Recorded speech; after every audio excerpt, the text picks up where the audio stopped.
I'm Jerry Ganfield, and we're at the Steele County History Center, where we put together an exhibit celebrating the 50th anniversary of Little Theatre of Owatonna.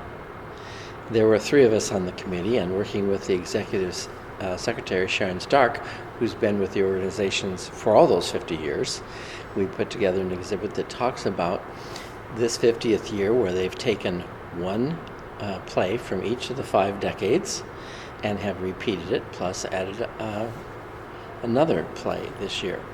So we put together an exhibit that kind of showed those 50 years of when they first started with one-act plays at Washington School.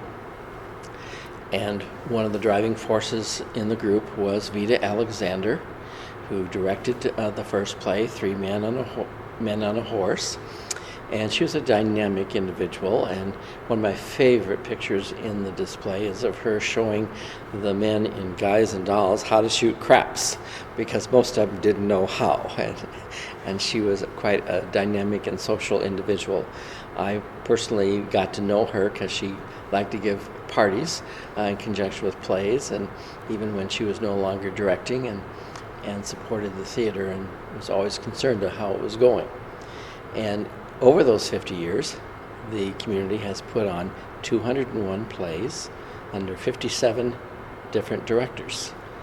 So it's quite a history. And this year, of course, we're doing those repeats from those decades, as well as doing Grease, which will be a first-time musical for the theater. And our exhibit tries to focus on all the aspects of the theater, not just performance on stage, but who puts together the costumes, who puts together the props, and how important they are for the actors to do a good job, that they have to be where they are and ready to go each performance. And of course the costume people that create the costumes, they've done some really wild things. In this most recent play, of course, they have a trap door where somebody has to disappear like the Wicked Witch of the West through the floor. And here we also have collages in the exhibit that show many pictures from most of the plays over those 50 years.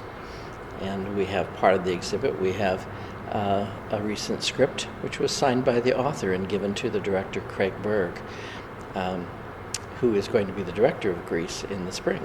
The committee had a lot of fun putting the exhibit together, showing those 50 years, and we hope you will stop by and see it yourself at the Steele County History Center, where our mission is preserving and sharing history today for tomorrow.